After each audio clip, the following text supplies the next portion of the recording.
Hello, Canada.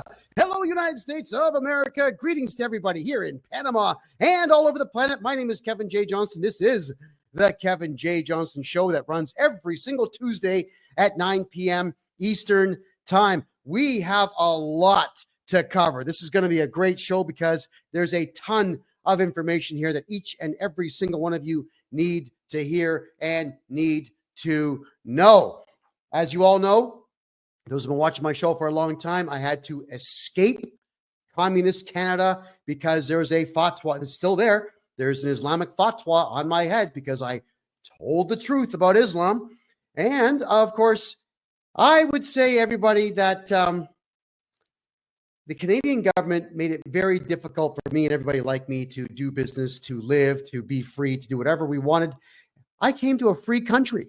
Panama is a free country, everybody, and I'm very proud, very happy to be here. Very happy with the way I've been accepted down here. And I now need to address something that the Canadian government is saying about Panama, which has been my home for the last 7.5 months and will be my home for a very long time to come.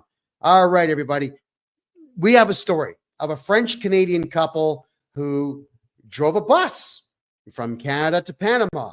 And these people didn't really think it through at all. They said, hold on, in my French-Canadian accent, we buy the big bus and we drive all the way to Chile, Colombia. We do that thing, we go over there with Jacques. Yeah, well, what this couple did is they bought themselves a really expensive bus. And they drove this really expensive bus through the United States, through Mexico, through Guatemala, through Nicaragua, through Costa Rica to arrive here in Panama. And I'm guessing maybe that's when they figured out that there is no highway from the Darien area of Panama to Colombia. The land is impossible to build roads on. It's impossible to build a highway on. It's called the Darien Gap because there's an 80-kilometer gap between the last town on the highway in Panama and the Colombian border. Yeah. So this couple, here they are. There's the picture. Yeah, they're French-Canadian, and they bought the big bus over there, and they're driving this thing all over the place. Now, here's what they say. This married couple says that they parked their bus and they're just minding their own business, and 15 men with machine guns robbed the bus. Yeah, that's what they said. 15 men with machine guns in a country where you cannot buy machine guns, in a country where if you even had one, the cops will just shoot you dead. Apparently, 15 guys have machine guns, man, and they robbed this French-Canadian couple, So they say that there's the bus with bullet holes. Those are not bullet holes. Those look like baseball bat holes or perhaps tire iron holes. All right, let's look at this picture here. Well, conveniently, I guess they want their windows paid for. But let's carry on. They said that was shot out. I don't see any bullet holes in the staircase in behind that window. So that looks like it was kicked, not shot. You all maybe remember watching the videos of me at various gun clubs all over the United States and all over Canada, shooting hundreds upon hundreds of rounds into various objects. And I can tell you that if you shoot into aluminum stairs on a bus, the bullets will at least bare minimum leave a dent in the staircase. There's no dent. And when you shoot through glass, the bullet goes right through the glass and doesn't shatter the entire pane like Hollywood says. So there's some more bus photos here. That's not what bullets do. That's a tire iron or stick. That's not a gun. What else do we have here? We've got, see? Again, baseball bat. That's not bullets.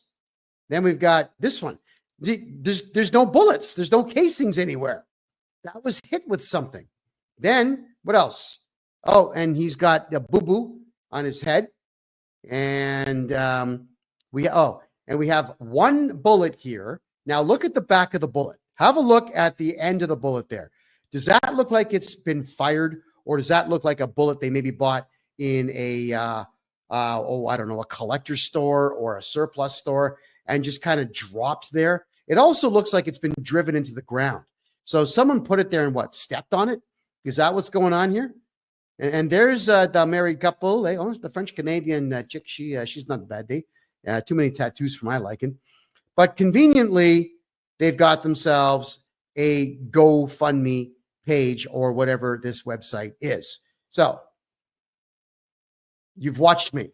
All of you have watched me walk alone through the worst possible slums here in Panama. And what do people do here? They invite me over to have a barbecue with them. They don't shoot me. They don't hit me with sticks. They don't threaten me. I don't get dirty looks. I have a theory here based on how much attention this married couple apparent robbery is getting. And to which they're saying, we want a travel ban imposed upon Panama, so Canadians should not be allowed to go to Panama because our windows got broken on our bus.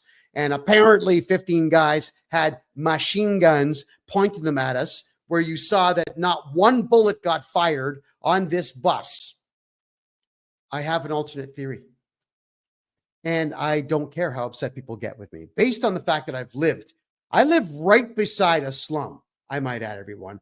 I live in an area where I can take 50 steps and be in a slum, or I can take 50 steps and be in the richest land in Panama. I live in this incredible area. It's this perfect balance I've got. If I feel like hanging out and dancing in the streets, I go to the slum. If I feel like going and talking to snooty tourists, then I go to the rich part. But I've never seen guns on anybody. I have never seen a Panamanian walking around with a knife in any threatening manner. The guys that work in Panama, they have machetes, but that is because they cut trees with it. They cut grass with machetes. It's actually a tool of use here. But I've never seen a Panamanian running around with a machete up like this. That's Jamaica.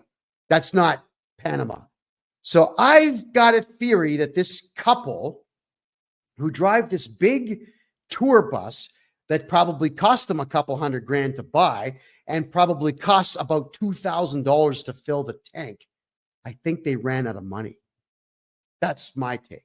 This is me based on how well I've been treated by the police, by the government, by the poor, by the rich, by everybody here in Panama. There is no way 15 guys showed up conveniently when a French-Canadian couple shows up with a bus. They just show up and shoot the bus where you can see there was not one bullet hole. No, this couple thought they were going to do their dream tour, ran out of cash, and made this story up. That's my theory. So, Canada,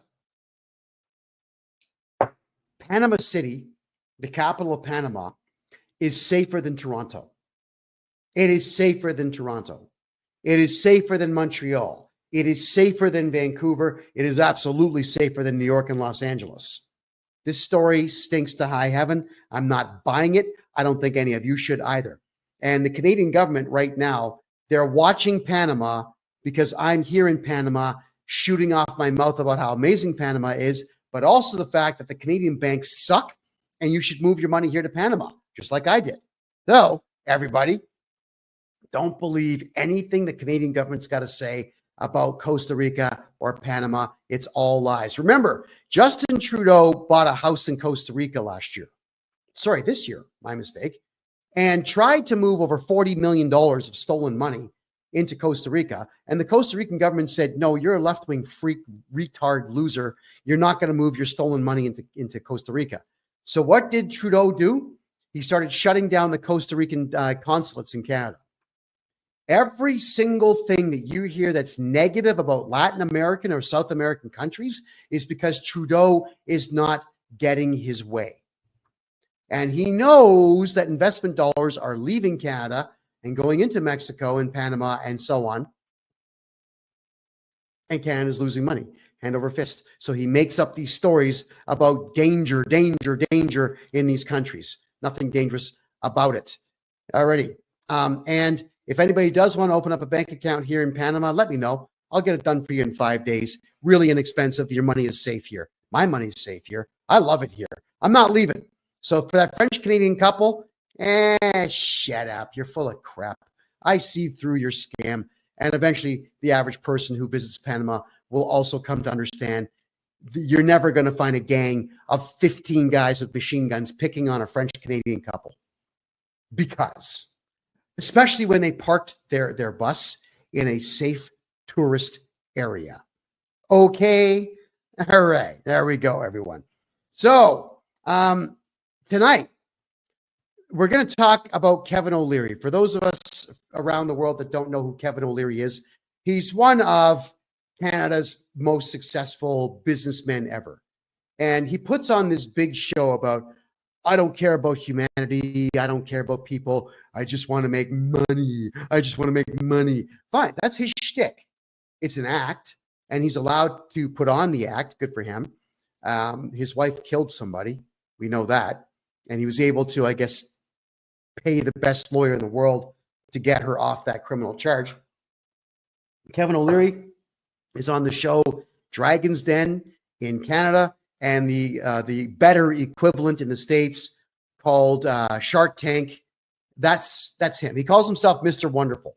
And I want to talk about a few things that Mr. Wonderful has done and has said. And yeah, there are theories that Kevin O'Leary was the guy driving the boat and he blamed his wife. I can't prove that, so I'm not going to go down that road. But I do want to say that Mr. O'Leary seems very unhinged in this video. For my American friends, for friends of mine all over the world watching this show, Justin Trudeau, who is a pedophile pervert, he's also gay, he's a complete idiot. He is as far left as they come. He's destroyed every facet of Canada, although Canadians let him do it. So Canada, you got to take some blame on that. Now that Trump has won the U.S. election, thank God for that, Trump can put pressure on the Canadian government. But Trump is going to be really busy fixing his own country. He's not going to have time to police what Canada is doing. So everyone is asking what Trudeau thinks about this U.S. election. And of course, Trudeau is in panic mode because everybody wants the conservative side to come back now. Left-wingism has been around strong for 8 years. It sucks. It bankrupts countries. People want to go back to conservatism. So what does that mean? Well, it means that Pierre Poilievre, who's the leader of the Conservative Party of Canada, stands a good chance of winning the Canadian federal election next year in November. But Canadians all say, he's going to be our savior and he's going to fix us all up. No, he's not, because he can't. First off, Trudeau is a freak. He's a psychopath. He's completely out of his mind, and he hates Canadians in general. He made that very clear. But Pierre Poilievre in Canada is the one who's brought forward this digital ID thing. That was the conservatives that brought that up, not the liberals. What he said was, we have to protect children from pornography. Not the pedophiles running the courts in Canada, not the pedophiles running the justice system and the police departments and the education system. He never brought any of that up. He blamed Pornhub.com. That's right. He says Pornhub.com is responsible for all of the pedophilia in Canada. Not his party, not the Liberal Party, not the NDP Party, not the Green Party, not the Democrats in the United States. He didn't blame any of that. He blamed a private company for it. So he says that if you're going to be able to watch pornography on the internet, that we want you to have digital ID.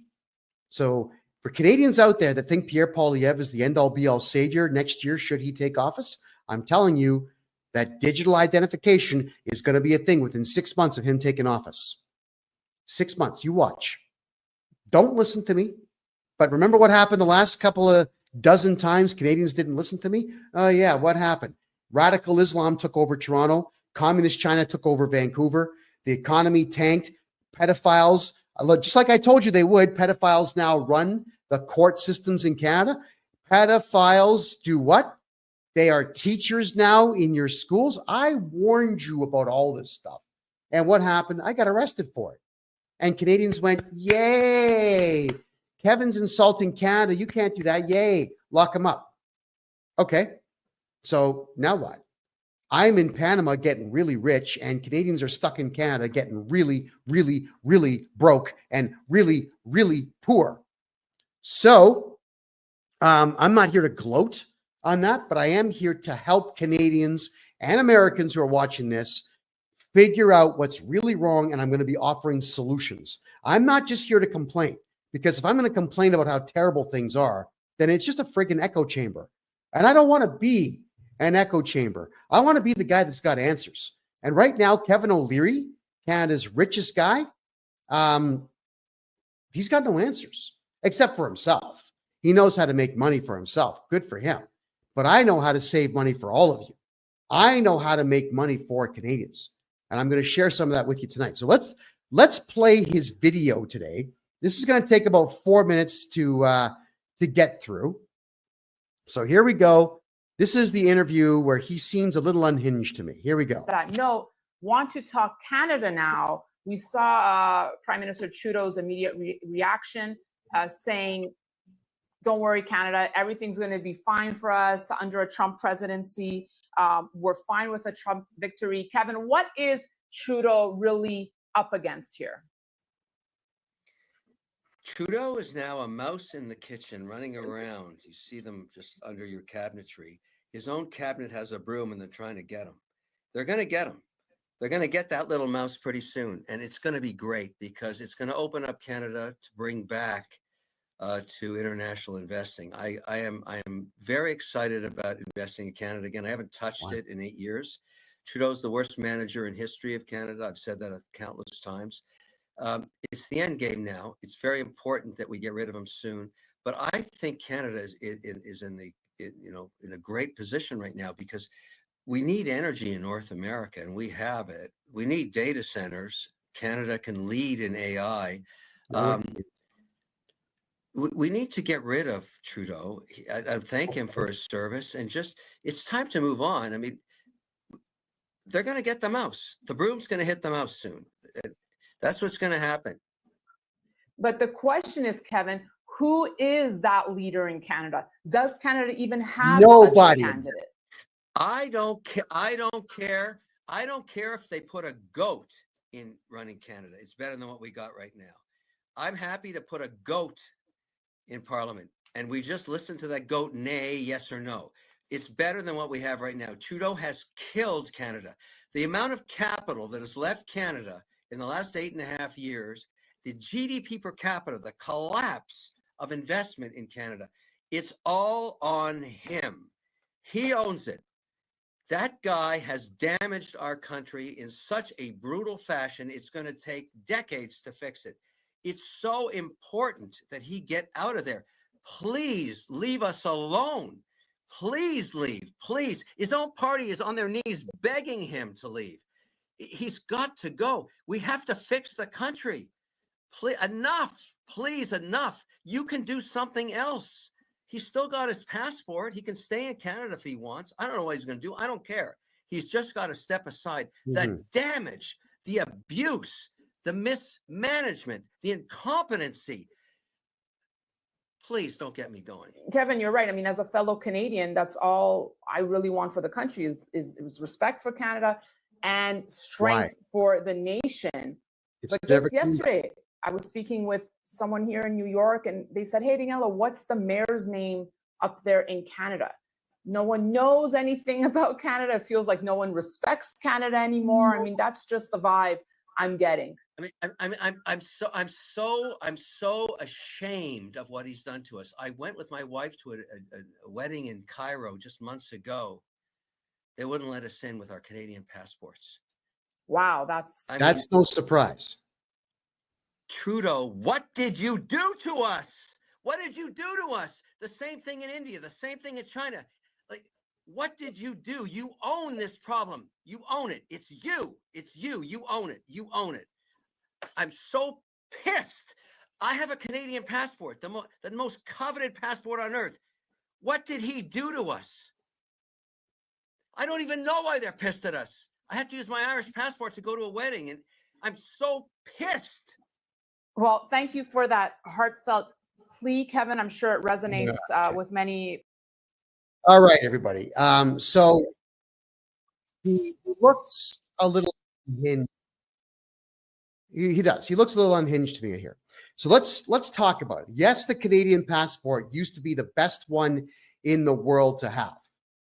But like I said earlier in the show, radical Islam runs Toronto and my hometown of Mississauga and all the surrounding cities. So we're known as a joke.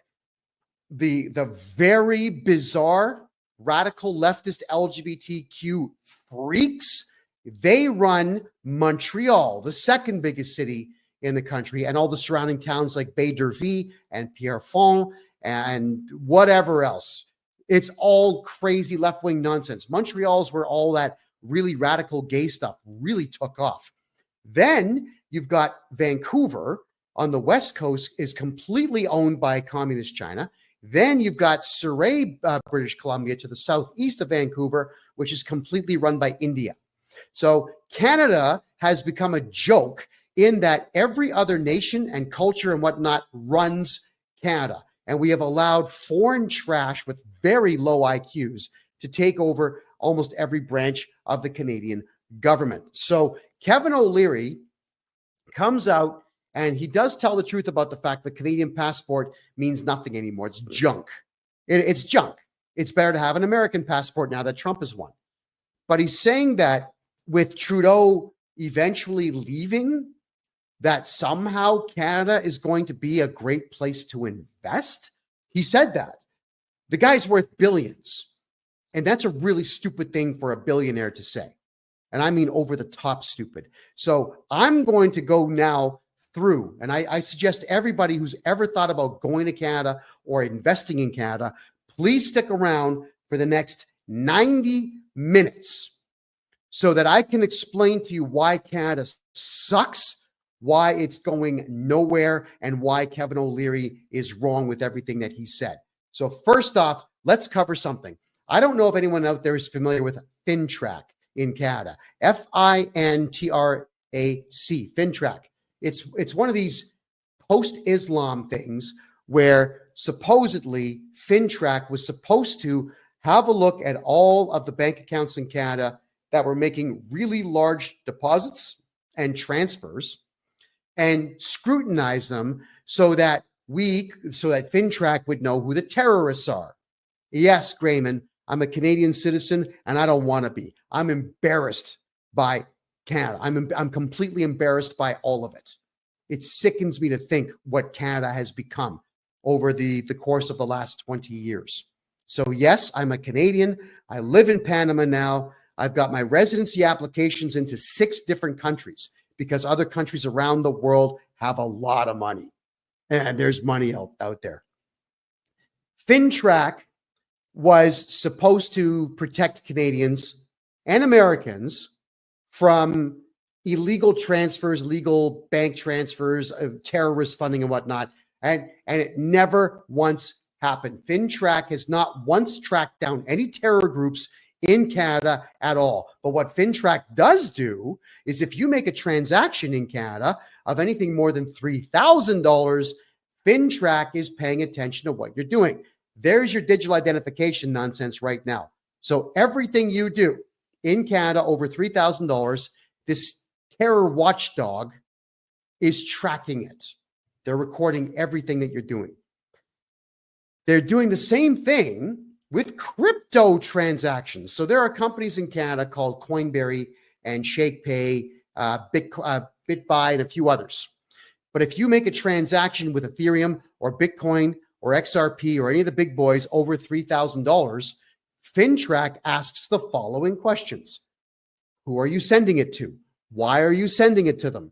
What is their name? Where do they work? What is their work phone number? What is their home? I'm serious. This is what FinTrack is asking Canadian citizens, not the terrorists who can move whatever they want, but Canadian citizens. Now, Kevin O'Leary, as you know, got involved with Sigmund Bankfried with that whole FTX scandal. And I don't know the exact number, but legend has it that Kevin O'Leary lost over $400 million in Bitcoin and digital asset investment. So what does he do?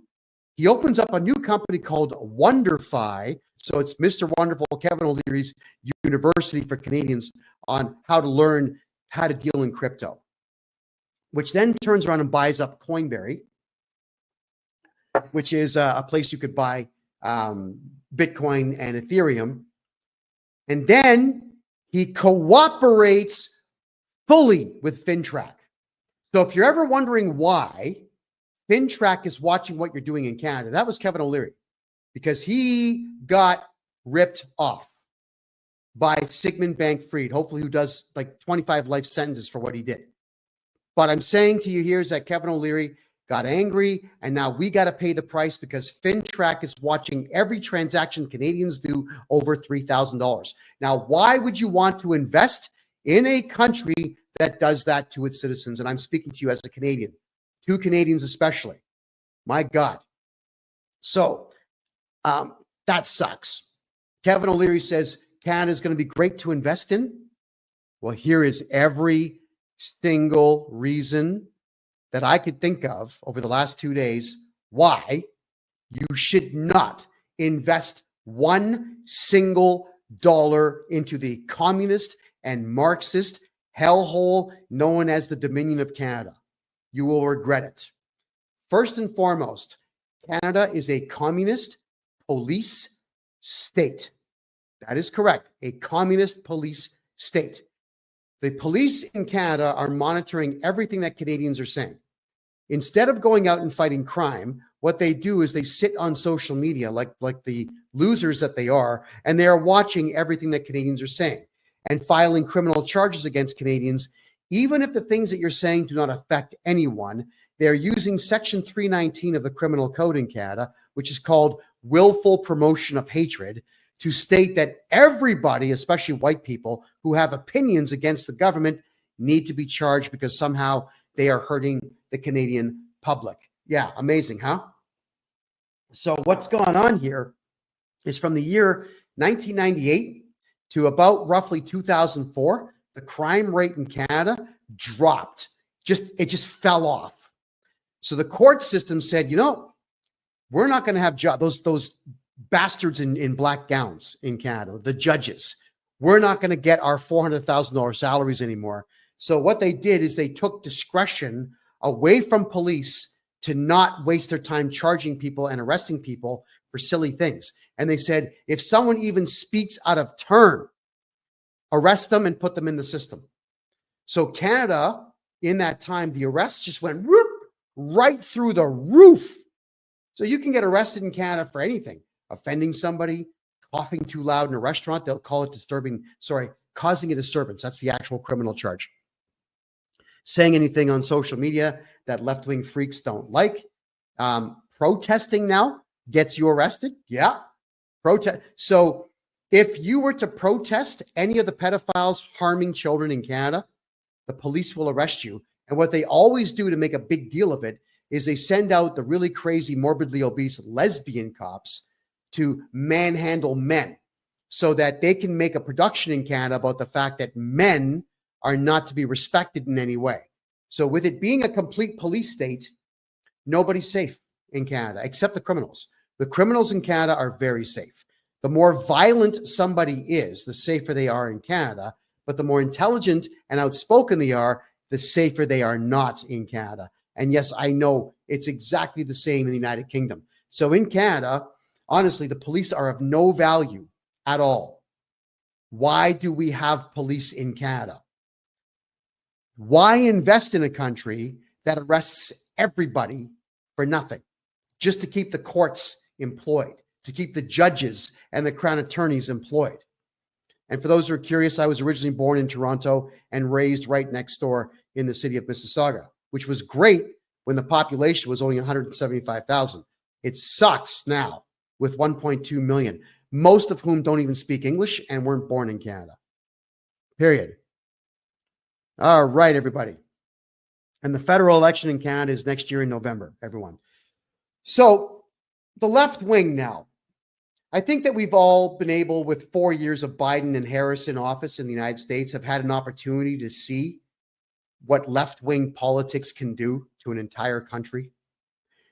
America, do you like what happened to your country? Canada, do you like what's happened to your country over the last 8 years? Left-wing nut jobs do not create anything. If you've ever had a look at the politics of left-wingers, here's what they say. Unfettered immigration good, white males bad, Christians bad, Muslims great. We have, pedophilia good. That's how they think.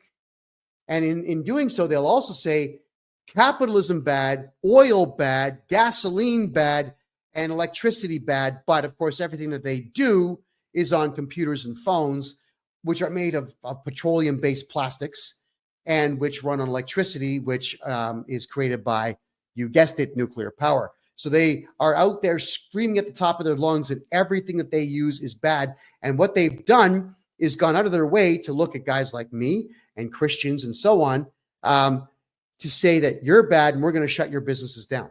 So for the last 8 years in Canada, the left wing has gone out of its way to shut down the economy, to destroy the businesses of good people.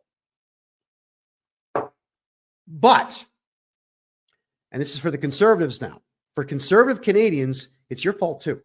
Because when the left wing started saying, oh, that store owner's a bigot or a racist, you went along with it. Why? Why did you go along with that? You went along with it and you helped the left wing kill the economy of Canada. And now the left wing runs everything. They run municipal politics, provincial politics, federal politics. They run the courts, the police, the education system, and they run all the administrative governments and all the administrative government bodies out there. The left-wing freaks who think there are 72 genders and who want it to be legal to have sex with children run the entire country. Why would you invest in a country like that? That's Canada. That's my homeland. I had to leave. I don't want to see pride flags anymore. I don't want to see 500-pound lesbian cops screaming at 13-year-old boys because they had a problem with their fathers. I don't want to see the Royal Canadian Mounted Police going on native reserves and kidnapping women and girls and driving them to Prince Rupert on the West Coast and shipping them to China and Vietnam to be sex slaves. I don't want to be a part of that anymore. And that is what Canada has become. I'm pretty much the best journalist Canada's ever had because I told the truth. I'm the one that exposed Justin Trudeau in his man-on-man orgies back in 2017. The RCMP broke my ribs for that, but it was totally worth it. Totally worth it. And for all this truth I'm telling you now, here from Panama as a Canadian, I had to spend 7 months of my life in solitary confinement because they didn't want me talking. And you notice how they dropped all the charges? 75 charges, all gone. Because they knew that they had me locked up for that time and that they knew that the stupid people in Canada would believe the newspapers that I'm somehow a bad guy because I tell the truth. Well, I couldn't care less what the left wing has to say. Left-wing individuals, to me, are not even human beings. They don't resonate with me as people. They will never be customers of mine. I'm a tax expert from Canada now. I switch careers. I help people get all their money back in taxes. And the left wing will never come to me to get their taxes done because they don't have jobs. They don't have careers. They don't have jobs. They don't have any prospects. They have no future and they have no purpose at all. So let them be angry with me and spread all this around. But because they run the show, why would you invest in Canada?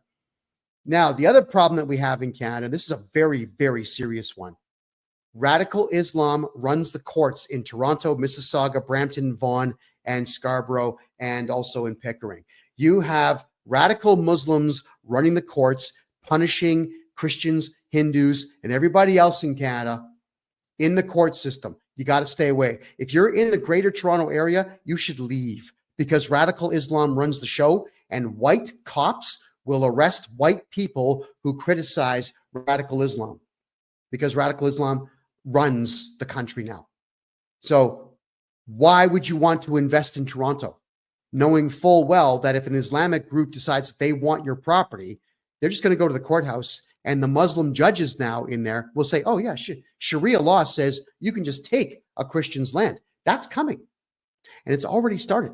Sharia law is in Canada, in Toronto, in Ottawa, in that entire area. Why would you want to invest in Sharia law? especially when you've got white cops arresting white people who are investing in the country for criticizing Sharia law. Yeah. And people do feel like they live in India and Saudi Arabia now in Canada. It's horrendous. So let's cover now some of the more economic parts of what we're complaining about here. If you're going to be investing in Canada and you move to Canada, the odds are pretty good that your international cell phone's not going to work. So if you want to communicate in Canada, what do you got to do? You got to get yourself about $150 per month phone plan. The last time I had a phone in Canada, my bill was exactly $148 a month. With that, I got unlimited talk and text in North America only. I got unlimited, I got limited.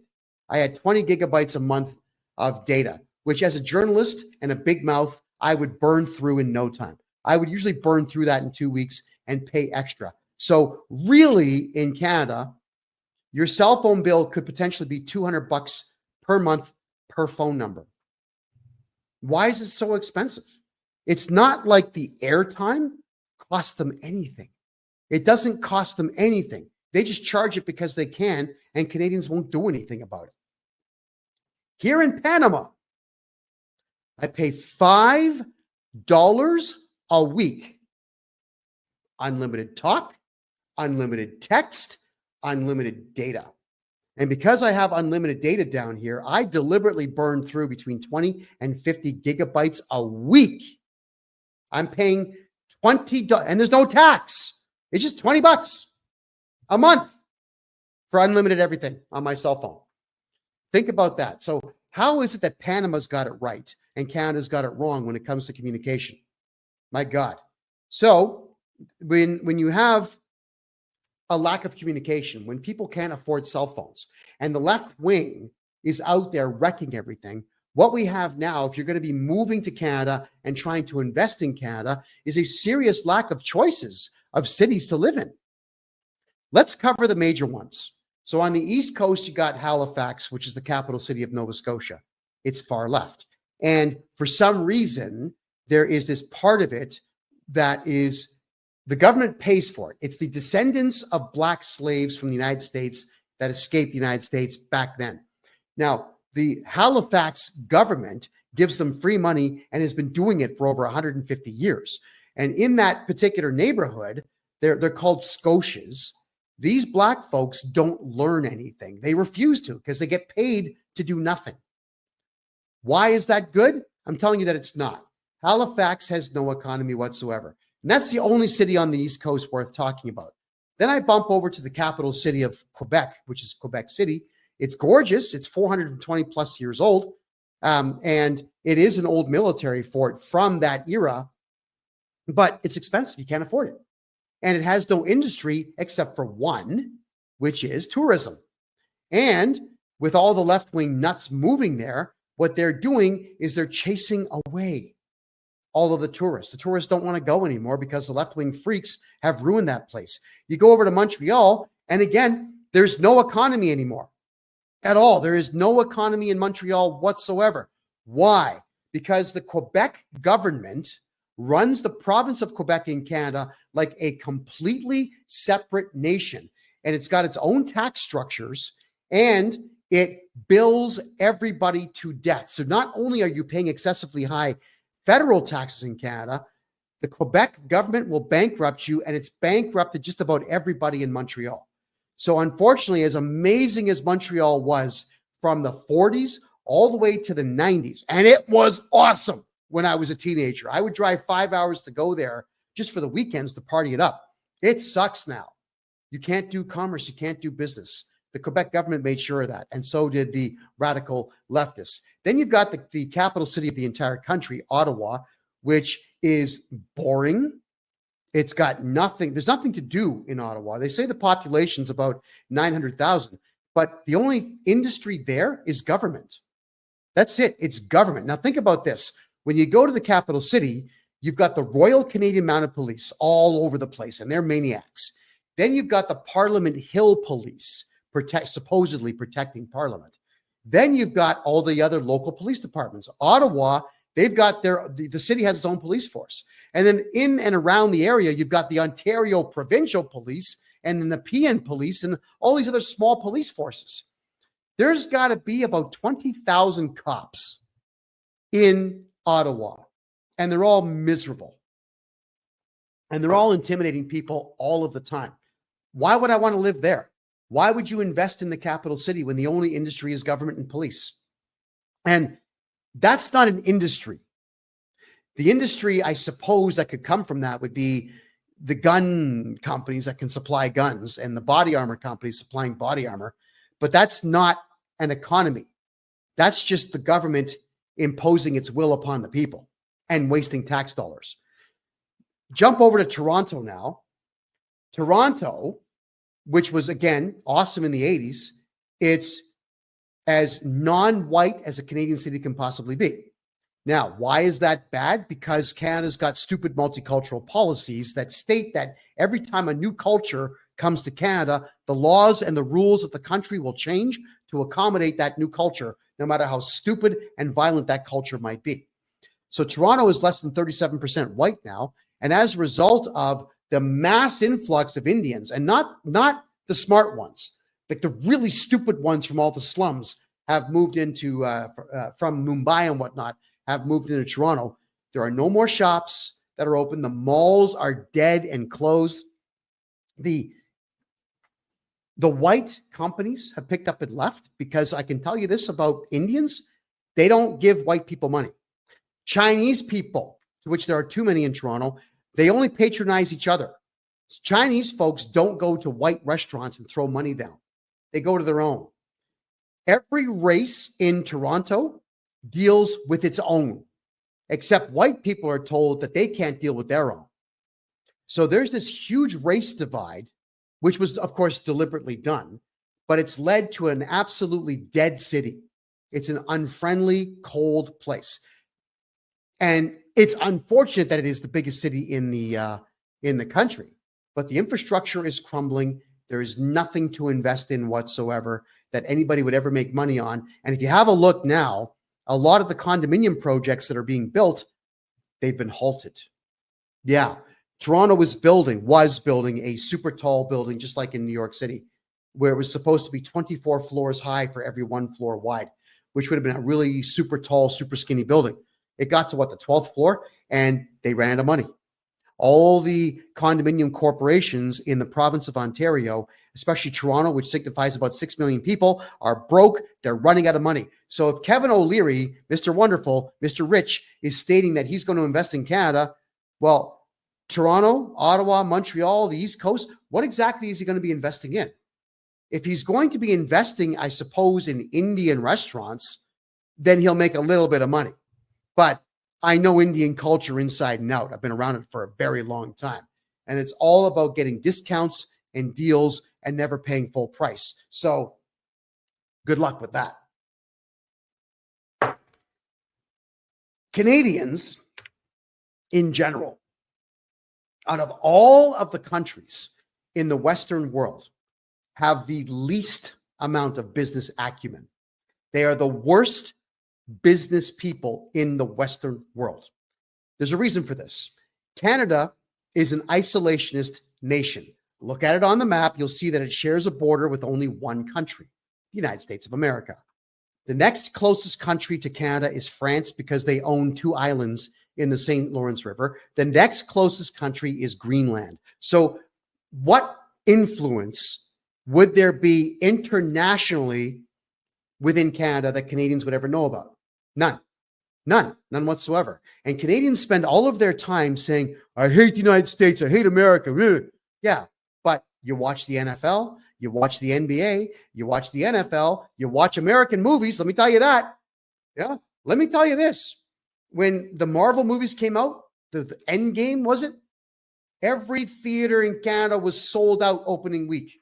And Canadians were clapping and cheering for American superheroes. So for Canadians who say they hate America, you sure do lap up a lot of American culture. Now, I love American culture. I lived in the United States for 4.5 years. I made a lot of money there. And now that Trump's back in office, America might actually become pretty damn good again. But Canadians don't know how to run a business. They don't know how to create business plans. They don't know how to apply for loans. They don't know how to make deals to raise capital. And when the business finally gets opened up, they have no clue how to navigate the tax system, and they have no clue how to navigate the local ordinances that always want to shut them down. Canadians will do what they're told.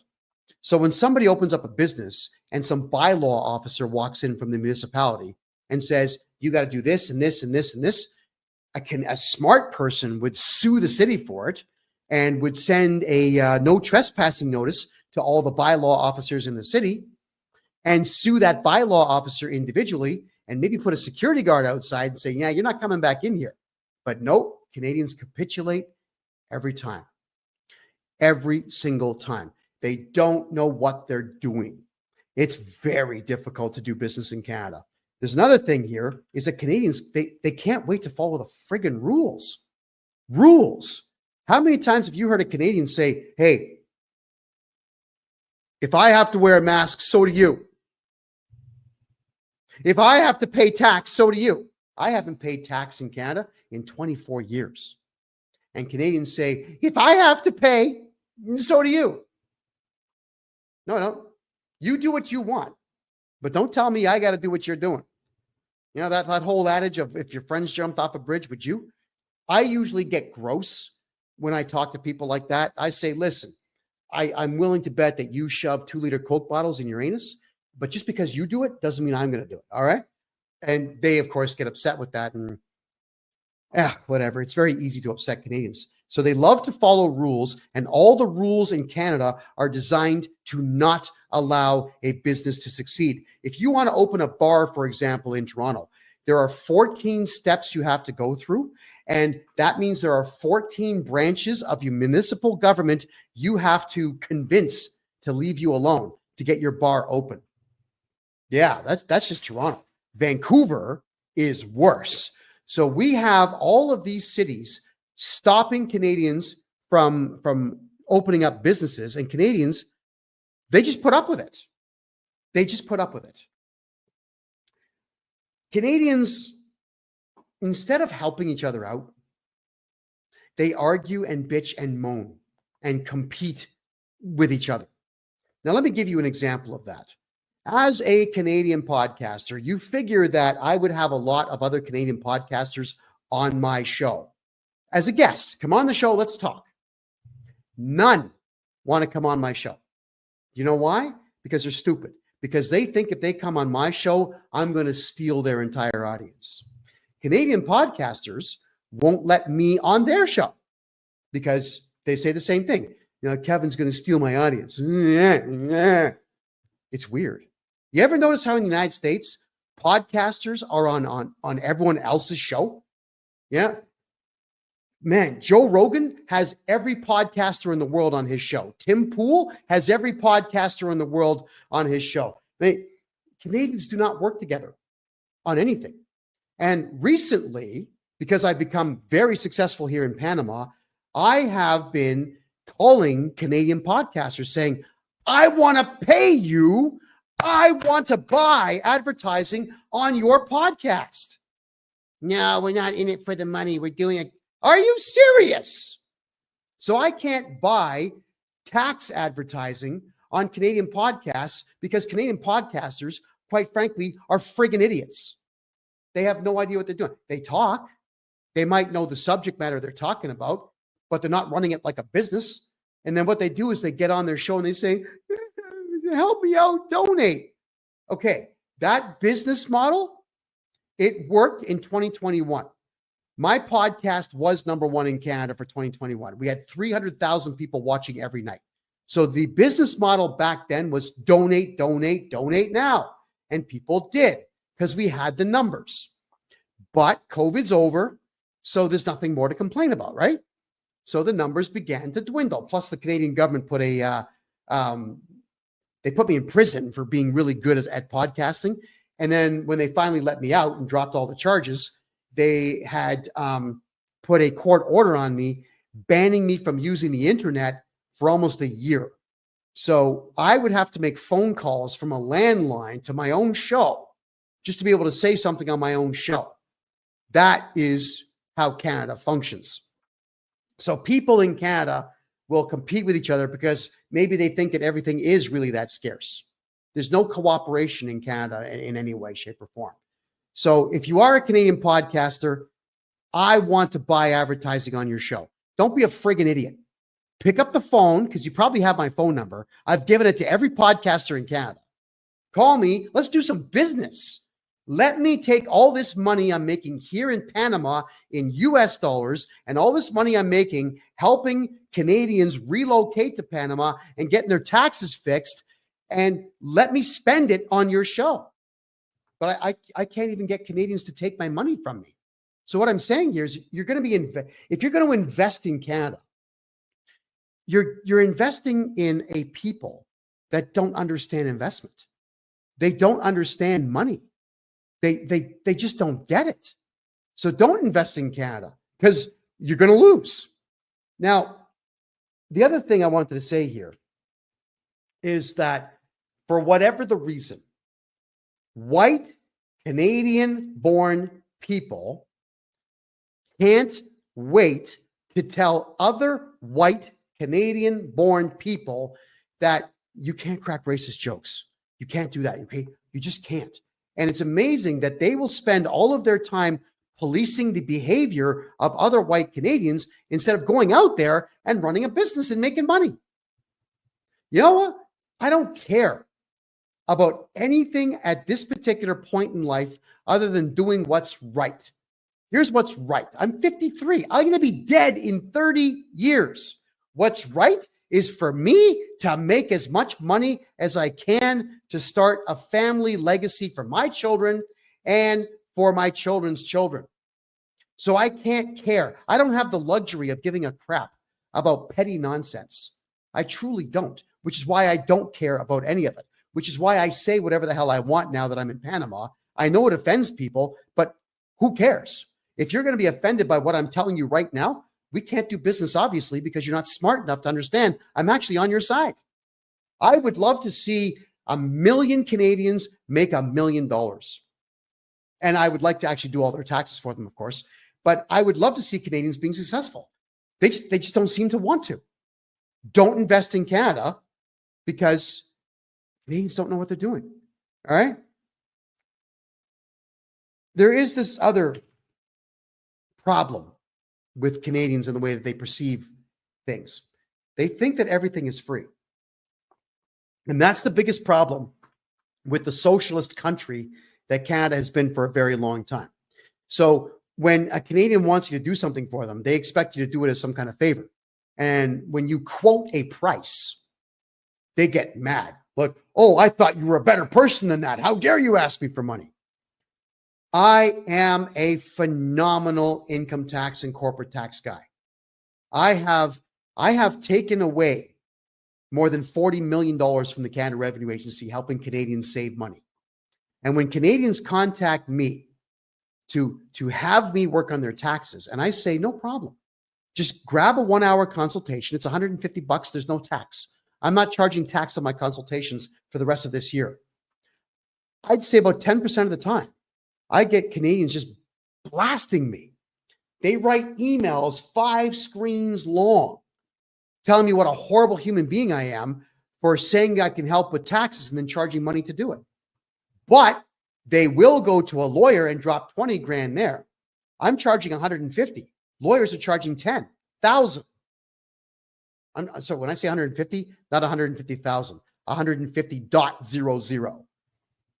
So Canadians get really offended when someone says, I know my worth. You're wanting a service from me and I want to get paid for it. And here's the price. They get really upset about this. So you're dealing with a very childish mindset, which is why I go back to what I'm saying about Canadians having no business acumen. They don't seem to understand the value of someone's skills or times. There was a while from the year 2000 to about 2012 where I would design logos and branding and corporate images for companies. And I would explain to people, yeah, that the charge is $5,000. We will design 4 concepts based on everything that you tell me about your corporation and based on your target audience. And out of that, you pick one, and then we refine it, unlimited revisions until you say it's complete.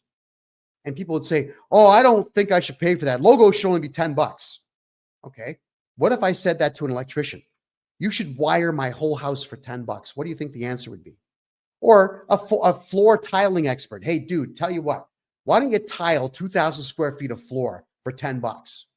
I had one guy says to me, okay, so tell you what, buddy, why don't you design 4 logos for us? We'll look at them, and if we like one, we'll pay you. Okay, tell you what am I doing this logo for? Oh, public storage bin. I said, okay, why don't you give me 5 public storage bins for 3 years, and if I think you guys are nice, I'll pay you. No, we don't do business like that. But they wanted me to do business like that. And that is one of the biggest problems with the Canadian mindset in business, is they want everything for free. They always want to weasel their way into something. So you can't invest in a country where more than 7 out of 10 people think this way. Don't invest in Canada. You will lose. You'll lose every penny. Oh, my Lord. Now, this is a big one. So I'm going to get some static for this one, and I couldn't care less, because it's true. Racism against white people is at a repugnant level. The only reason I ever started podcasting in the first place is because, as a white male, married at the time with children, trying to keep my household afloat, as men are supposed to do, I could not find a full-time job for 16 years. I'm sorry, we're not hiring white males right now. We have to give the other races a chance. And look what's happened to Canada. 24 years Canadians have been doing this now. Not hiring skilled white people, but hiring trash from third world countries. And yeah, diversity hires, thank you. And these diversity hires have absolutely annihilated these companies. Annihilated them. Why? Well, as somebody who used to get the strap as a kid, learn grammar, learn English. Arr! Okay, fine. I'm glad that I focused my energies on having a vocabulary of over 120,000 words. But then you want me to do business with someone that I can't understand and whom does not understand me. Nope, I'm not doing it. And a lot of us would just walk out the door because and we're enraged. We're enraged because you go into McDonald's or a Tim Hortons or a Wendy's in Canada, no one's white and no one speaks English as their first language. No, thank you. I'm out the door. And a lot of Canadians are now seeing it that way and leaving. But you got to be careful, because Section 319 of the Canadian Criminal Code dictates that I would do 2 years in prison just for putting this particular podcast on right now. So you can't even criticize it. And white cops will be the ones to come and arrest you. And white judges will be the ones to put you in prison. Race traitors and traitors to their nation. So the other thing that I wanted to point out here is, on top of Canada being a complete and total police state, it's also a court state as well. The courts in Canada are getting in every Canadian's way with trumped up criminal charges and siding with the municipalities and the provinces when the provinces and the municipalities are registering complaints against good, hard-working private business owners. So the courts now have these black-gowned idiots, losers, who aren't born in Canada anymore, behind the counter siding with municipalities. So people are losing everything that they've got. Why would you invest in Canada if you know that the courts of all of the 10 biggest cities in the country are going to just rip your money away from you because they can? It's not like Canadians are going to take up arms and rebel. They know that. They know that Canadians are the biggest cowards on the planet and will never fight back. So they just keep stealing and stealing and stealing some more, which is why it sucks to do business in Canada, which is why Kevin O'Leary, in that stupid interview that he did earlier, is absolutely wrong. Even if Trudeau took a bullet to the head right now, do you think for an instant the economy would turn around? Would somehow the courts stop being pedophilic? Would the police department stop arresting white people for insulting stupid cultures from around the world? Would Antifa and Black Lives Matter just instantly disappear? Or would the left wing ramp up their efforts knowing now that their leader is gone? Always think through what crazy left-wing jobless losers will do. They'll take to the streets and they will destroy the streets just like they did in Portland, just like they did in Minneapolis, just like they're doing in New York City. Canada, it's the same thing in Canada. And there we go. All right. There's more to cover here. There's so much more to cover. Homelessness and drug use in Canada is right now the highest in the Western world. It's actually per capita outdoing the United States. It's bad. Why? Well, Canadian housing prices are far too high because food is far too high. It's almost $75 a day for one person to eat in Canada now. It's out of control. So what's going on here is the tent cities are showing up all over the country. And it's leading to a couple of problems. Obviously, excessive alcoholism and excessive drug use. And Muslims now, this is the truth. Muslims in Canada have been giving away free fentanyl specifically to white kids and white homeless people, which is why the drug epidemic is so high. Islam is poisoning Canadians, and Canadians are letting it happen. So homelessness and drug use is at an all-time high, which you figure would drop property values, but it's not. So what's going on here is that the police and the bylaw officers in these cities are just going in and committing heinous acts, atrocities, really, against people who are homeless. I went out one night in Calgary. This is 2.5 years ago.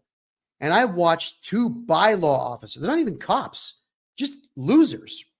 They walked into a homeless encampment, started ripping down tents, and just started beating the living hell out of homeless people. And as soon as they saw me with the camera, said, "Hey, guys, hey, smile at the camera. Tell us why you're beating up homeless people." And they would yell, "Hey, Johnston, get out of here. This is none of your business." And these guys who were assaulting homeless people would call the cops and tell the cops that we were bothering them and impeding their investigation. But bylaw officers in Canada can't conduct investigations. They're not cops. They're just security guards, losers, violent losers. So the war that the police and security guards across the country have implemented against the people now is horrendous. So are you going to invest in a country where Muslims are deliberately poisoning white people, and then white cops are killing white homeless people who are strung out on Muslim drugs? Why would you invest in a country that does all this stuff? All right, there we go. And AJ says that he lives in Calgary. The cops are just flat out rude to those that are less fortunate. Yeah. The mockery of the homeless in Canada by the higher ups is sick. It really is. It's sick. So with that in mind, all of the rich Canadians have left. They've already left the country. They're in Mexico, Costa Rica, Panama. Some of them are in Argentina.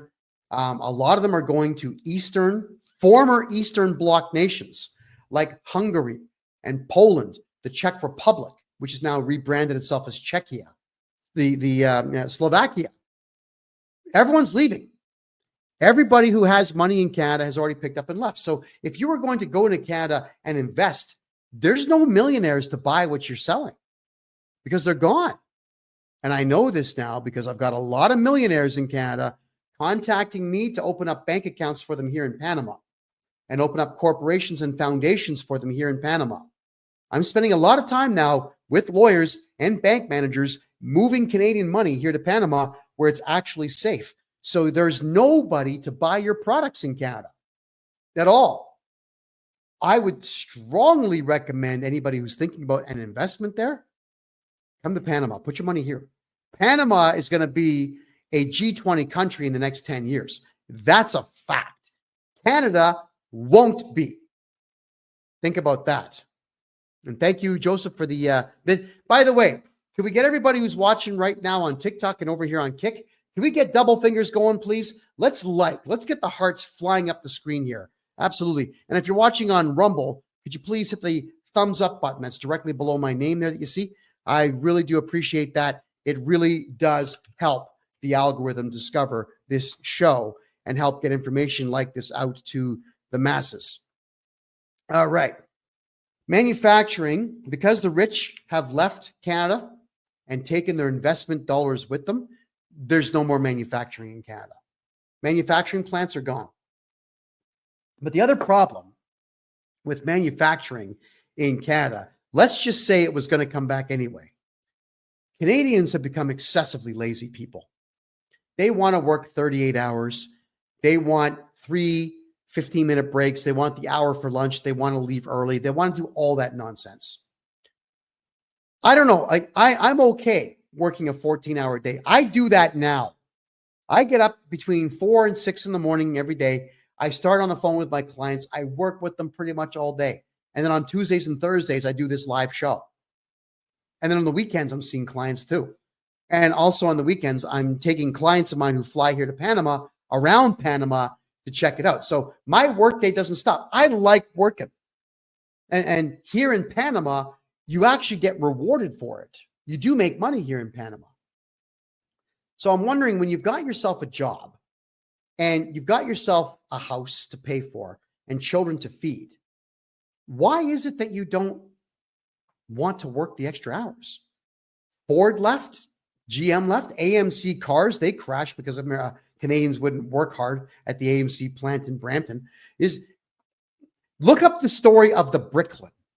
All right, the Bricklin sports car, which was manufactured in New Brunswick. New Brunswickers are the laziest friggin' people in Canada, and the Bricklin did not work as a car because he couldn't actually get New Brunswickers to show up and actually work. What they would do is they would work for 6 weeks in this car manufacturing plant, really half-assed, and then deliberately slap the boss so they would get fired so they could go on UI or EI, unemployment insurance from the province right away. Yeah. Kellogg's left. Heinz left. Oh, yeah. Rally Bikes left. Norco Bikes left. Nike shoes left. Oh, yeah. They're all gone. All the airline manufacturers, they're all gone. Oh, yeah. Every single major corporation in Canada just picked up and left the country. Now, unions, that's a good point, Joseph. Unions have also destroyed everything. We don't need them anymore. All they are is a mafia collecting money from everybody, and they do nothing with it, except, you'll love this one, everybody, the unions in Canada are funding pedophiles. That's correct. That's who they fund. They're funding Antifa. They're funding Black Lives Matter. They're funding the Communist League of Ontario. They are funding all these crazy left-wing drag queen storytime groups. They fund everything sick and perverse. Yeah. And when you take them to court, the judges are members of the union, so you lose. Why would you invest in a country where the unions absolutely destroy every single business anyway? Why? Please don't do it. I beg you, do not do it. Oh, man. Now, there is a mentality that Canadians have. Canadians, again, are isolationist. They just don't know what's going on in the world. They really don't, but they think that they do. Why? Because Canada has the Canadian Broadcasting Corporation, which gets $1.4 billion a year from taxpayers to lie to Canadians, to offer propaganda 24 hours a day. The Canadian Broadcasting Corporation owns half of the radio stations in the country. Half. With that kind of a budget, they are incapable of putting a single TV show in the top 20. It's garbage entertainment. It's not entertainment at all. So the Canadian Broadcasting Corporation lies to Canadians about the outside world. So with Canada being as broke and destitute as it is, you know what Canadians say? Oh, I'm just going to stay here because it's the same everywhere around the world. How do I know this? Because CBC said so. No, it's not at all. I'm here in Panama City. It's got a better subway system than every Canadian city combined, which you can ride for 35 cents. I can ride better buses than anywhere in Canada for 25 cents. The buildings down here are all brand new. They're beautiful, absolutely gorgeous. There's casinos everywhere where the staff are friendly and kind and polite. There's jobs everywhere. Every single shopping mall here in Panama City is better than every single mall in Canada and about 80% of the malls in the United States. And they are packed with people shopping and having a great time. All right. So what I'm getting at, Canadians, don't be the idiots that you're proving the world that you are. It's not the same in Canada, around the world as it is in Canada. All right. Panama is better and safer and richer than Canada is. All right. Think about that. And that is why I wasn't even going to announce this until next month, but I'm going to announce it now. That is why I'm working with an investment company here to bring the National Hockey League to Panama City. The population of this city is 2.25 million people with infrastructure that's better than most cities in North America. It's not the same around the world. And Canadians honestly believe that just because the media tells them something is true, that is true. So what they'll do is they'll say, I'm not going to go to Panama. It's a third world country. No, it's not at all. I've lived here 7.5 months. I'm having the time of my life. The movie theaters here are better than everything back home in Canada. I can watch an ultra D-box movie for $6. You know, the movie theaters here in Panama, when they pop fresh popcorn, they've got two types, regular popcorn and caramel. They actually melt the caramel right in front of you. It's not like it's in a bag from some Chinese distributor. No. They make it right in front of you. Panama is going out of its way to be in the top 20 around the world. So this is not me trying to sell you on Panama for no reason. This is me scolding Canadians for not having the wherewithal and the bravery to go and see what's going on around the world.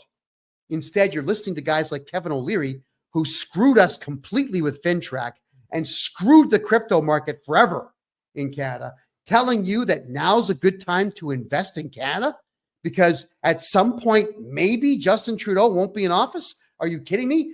When a billionaire gives you stupid, rotten advice, you should discontinue watching that billionaire and let him fail on his own.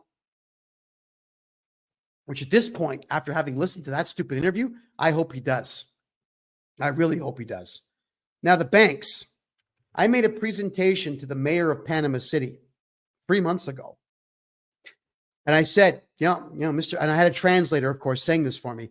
But Mr. Mayor, you have an incredible city here. There are 52 banks in the city where foreigners are investing tons of money all the time. You've got the Panama Canal, where everything from around the world gets dropped off in Panama City. I said, some of your banks offer between 3 and 12%, depending on what the investment plan is. Then I showed them what Canadian banks were paying or are paying Canadians in the way of interest. And Toronto Dominion Bank, which is one of the big ones, is paying 0.01% on your money. Even if you've got $1 million in the bank in Canada, that's the interest rate that you're getting. And all of them were floored. Panamanians couldn't believe that Canadians were getting ripped off that much. So, yeah, Canada's banking is a joke. Now, one more thing I got to touch here. Let's talk about the banks, Canadian banks. They are not respected around the world. Canadian banks will not allow you to transfer money here to Panama or Costa Rica or Mexico. Only the United States. Isn't that sick? So what you've got to do in Canada is you've got to convert your money to US, have an American bank account, which I can help you get, and then transfer your money to the United States, then transfer from the States here to Panama. Yeah, that's what the Canadian banks do. They don't want Canadian dollars leaving the country because then they're going to lose their monopoly. The Canadian Bank Act also was written 99 and a half years ago, and it was going to expire next year on June 30th. But the Canadian government's so worried about what I tell people that they've got the spy agency CSIS watching all my shows.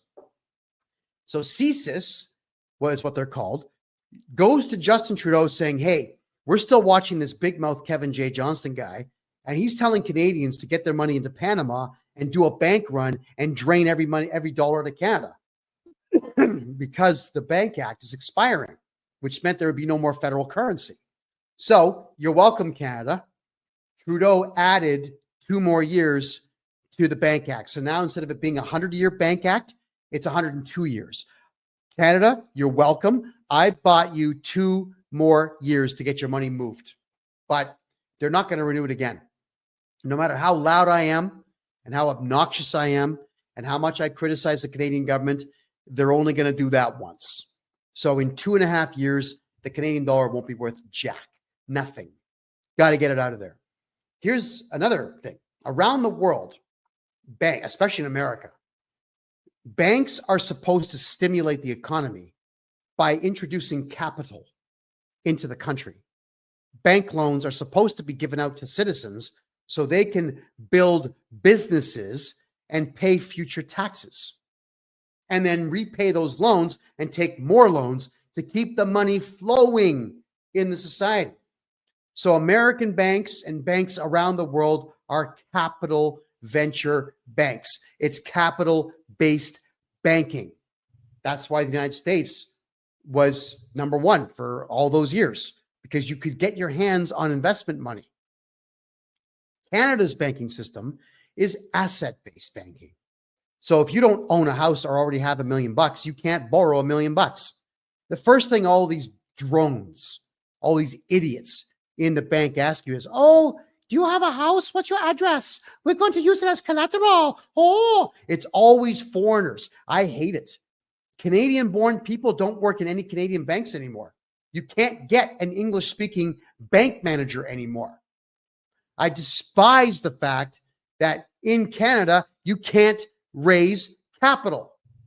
The only way to raise capital in Canada is to scam people. It's because of the banking system. Why would you invest in a country that does this? Oh, and by the way, Kelly, as for Canada's exit tax, that did not become law yet. But if you're worried about taxes, contact me. I'll get rid of all your Canadian taxes. Every single Canadian tax you've ever paid, I'll get it back for you. That's how good I am at what I do. So Canadian banks are positively worthless because you just can't get money out of them. Trudeau, during the Ottawa truckers convoy, the protest against the fake pandemic nonsense, Trudeau shut down the bank accounts of people who protested. And around the world, what happened? Everyone said, oh my God, the prime minister is shutting down bank accounts for protests? They pulled their money. That's right. Investors pulled their money, which is why you should too. Because if Trudeau doesn't like you, he's going to shut down your bank account and steal all your money. The banks already showed us that they're willing to do it. And then the deputy prime minister, who's the granddaughter of a literal German Nazi from World War II, comes out and makes this big speech about the fact that if you protest in Canada, if you say anything bad about this government, we will shut down your bank accounts without court orders. And they wrote themselves a law that let themselves do it. Why would you invest in a country where nobody's bank accounts are safe? Now, one more thing. Check this one out. The Canada Revenue Agency, this is a criminal organization who claim to be in the best interest of Canada. They lie to Canadian citizens and bully them into paying taxes that you really don't have to pay. If they want money from you, they will send a requirement to pay letter to the banks, which has no legal enforcement capacity behind it. But the banks know that Canadians are cowards and will not sue them. So the banks just go ahead and give your money to the Canada Revenue Agency. Now, if you want to get your money back, file criminal charges against the bank manager and all the tellers in there for stealing your money.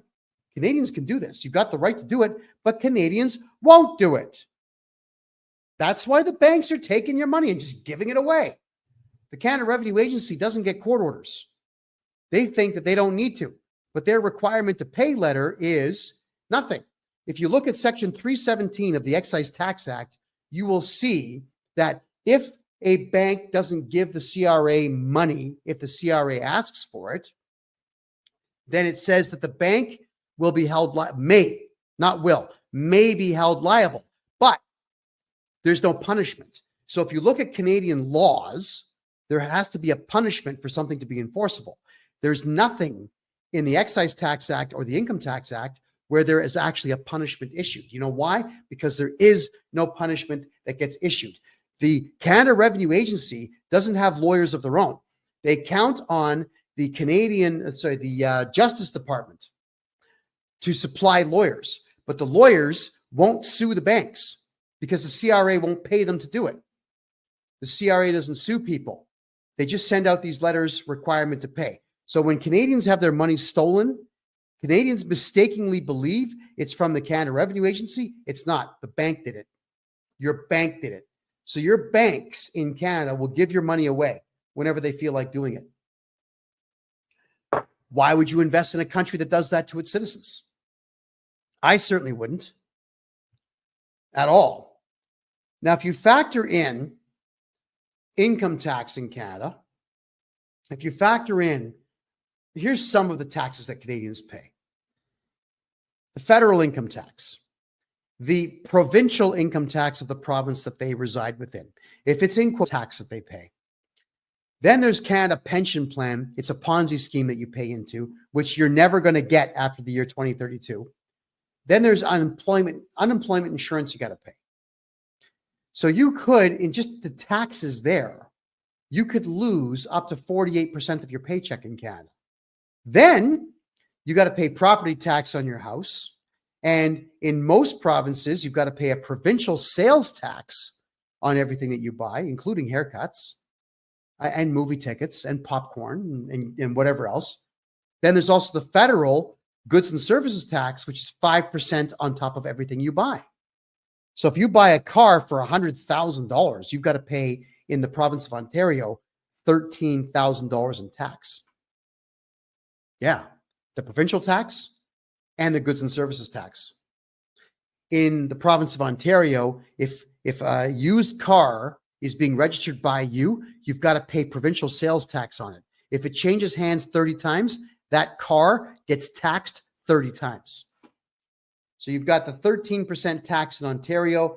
In Quebec, what they do is they put the 5% federal tax on everything you buy in Quebec. Then they put their provincial tax on top of that number.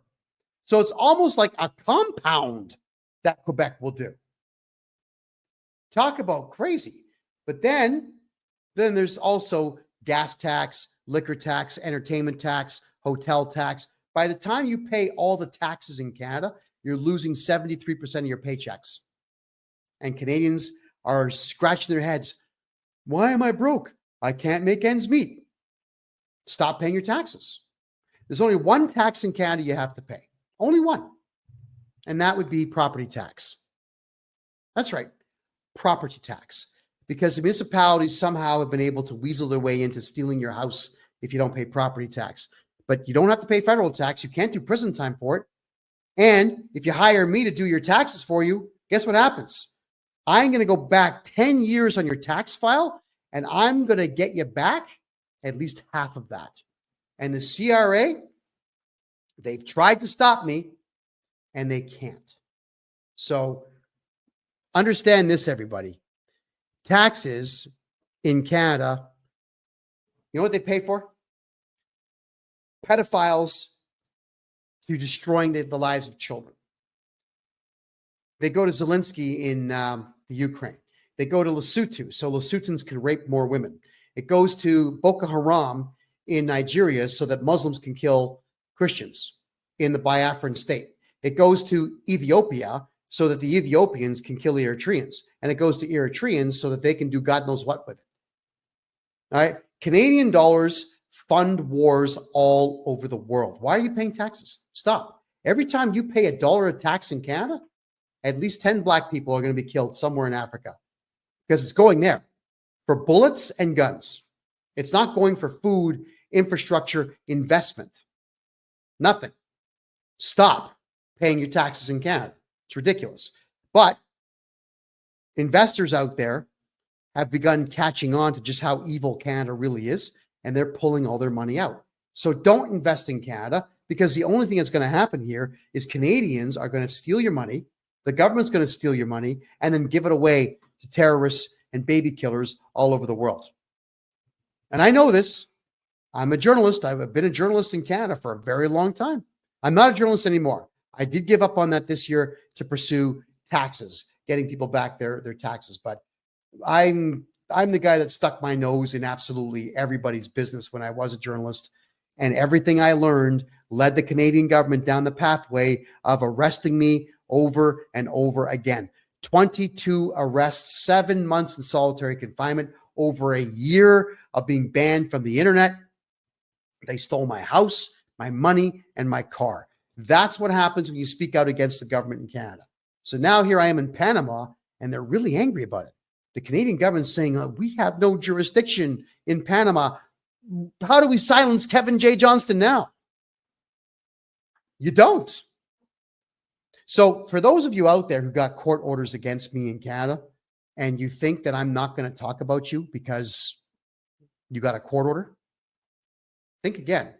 Might want to find a way to apologize to me for wasting all my time in the courts, because I'm about to start divulging secrets about Canadians, bad Canadians, that the world is not going to believe. And it's going to cost a lot of people everything. And so be it. And you deserve it.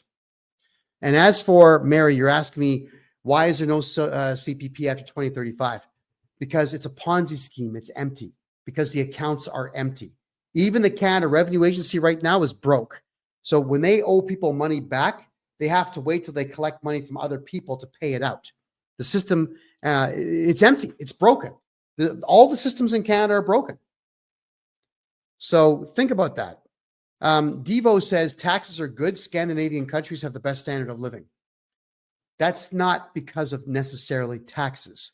That is because Scandinavian countries, until they started letting all the Muslims and the junk in from Africa, they had a high trust society where everybody looked the same, spoke the same language, and abided by the same religion and principles. That's why the standard of living was so high. It's not because government knows what they're doing. It's because they had a common culture and they gave it away. They gave it away to rapists, thieves, and murderers. Too bad for you. Alrighty. I'm just going to look at a couple quick questions here. Alrighty. For anybody who wants to know my thoughts on Pierre Poilievre, go back to the beginning of this show, watch the replay on freedomreport.ca, because I covered him earlier in the show. Now, Canada's economy. I got a lot of points to get through here, so I'm going to start being a bit shorter with what I've got to say. Canada's economy is not growing. There's nowhere for it to grow into. If you invest in Canada, because Canada is a Ponzi scheme, money gets brought in and it just disappears. It doesn't create jobs. It goes into taxes to create more government jobs, but to have more government jobs, they just take more taxes from we the people. So the economy is stagnant because all the millionaires have left. After Trudeau's debacle with the banks, all the investors have left. All the major manufacturers have left. We've covered that earlier in the show. And it's impossible to attract talent because the Canadian dollar is worth nothing. It's garbage. If I take my Canadian money that I make and bring it here to Panama, I'm losing 30 cents on every dollar. But it's still better than keeping it in Canada. Absolutely it is. So with no economic growth in Canada and no economy worth talking about, with a god-awful dollar that will get lower, don't invest in Canada. This is a Canadian citizen, former journalist, now tax expert, full-time tax guy, telling you, I have dug into everything that Canada has to offer the people, and I can tell you it's a resounding zero that the country has to offer. So you're better, you got to be a little bit selfish now, Canada. You can't save the country. Pick up, leave, and make money somewhere else. And Panama is on the US dollar, by the way. So you don't have to worry about the Balboa fading. It's tethered directly to the US dollar. All right. If you're going to be trying to buy a house in Canada, you'll notice that garbage houses that were built in the 70s and 80s are selling for between 1.4 and 2.5 million dollars. Yeah, you notice that? It's because the entire housing market in Canada is part of the biggest money laundering scheme in the world currently. If money laundering was made illegal in Canada, the entire housing market and economy would completely tank. Houses would drop to less than a fifth of their current value if money laundering stopped in Canada. It's all artificial pricing. When you look at what you can buy in Texas, you can buy a 5,000 square foot home in Texas for $300,000. You can buy an 800 square foot home in Toronto for $1.5 million. And believe me, the house in Texas is a whole lot better. So Canadians can't afford houses. And even if you have a house that's worth $1.5 million, who in the hell are you going to sell it to? Who's got $1.5 million for an 800 square foot bungalow with missing floor tiles? Come on. So your home in Canada, the only way for you to make money on your home right now is take out a loan against it, like a home equity loan, and buy property around the world and Airbnb it out. You got to start to leverage what you have, because when the housing market eventually does tank, when the bubble eventually does burst, every bit of value you've got in your property is going to disappear. And it's sad, but true. So money laundering is what's elevating the prices of it. But the problem also is that municipal rules in Canada prevent everybody from doing the right thing with their own properties. So let's just say, for example, you have a farm anywhere in Canada and you want to build your own community on it. Let's just say you know how to build houses and you want to turn your farm into a neighborhood and then sell it out to other people and deed out parts of your land to those who buy the house. You can't do it. Every single provincial government in Canada will stop you from doing it.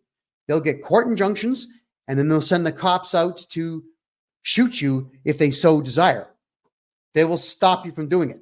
So you've got to be a developer in Canada who has already pre-bribed the provincial and municipal governments to allow construction projects to take place. So unless you can bribe politicians, and it's not going to be like $1,000, it's going to be $1 million or $2 million just to send the bribes out. If you can't bribe someone in Canada, you cannot build houses for sale in the future. You've got to be a developer with the mafioso connections to it, which is why nothing's getting built. Nothing's getting done.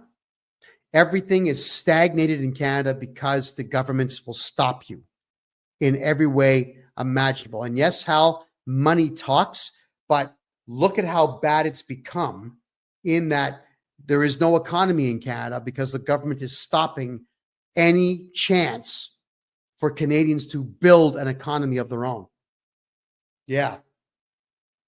Oh, there's a good one there. Develop 3D firearms. Well, I told everyone in the past, you might want to start downloading the 3D printer templates to print your own guns, because it's only a matter of time before the Canadian government bans guns. They've already started writing legislation to ban 3D printers so people can't print guns. So mark my word, the Canadian government wants your guns. Yeah, and it'll be just like Australia. When the Australians gave up their guns, like a bunch of dumbasses saying, oh yeah, if we give up our guns, things will be better. Rapes and home invasions went up 800% in the first 30 days after the gun grab. Don't ever give up your guns, everybody. In Canada, and this stat is 2 years old now, Canada only has 3% of all of the world's stocks. So if you wanted to play the stock market, if you're just going to play it in Canada, you're now denying yourself access to 97% of the stock market. And quite frankly, there is nobody that there's no stocks in Canada I'm going to buy. Nothing. The only thing in Canada that I will buy is gold and silver, because Canadian gold and silver is pretty damn good. Maybe maple syrup. I am not going to be investing in anything else in Canada at all. So stocks, when you're deliberately keeping yourself away from 97% of the market, you're screwed. If you're buying stocks in Canada, you may as well just burn the cash. Canada's investments also, they're not diversified. They're really not diversified. What could you possibly invest in Canada? There's hardwood and softwood, but the left-wing nuts are stopping us from cutting down trees, even though the boreal forest still has 540 billion trees within it. If you count shrubs in Canada, there's over 1 trillion trees in the country.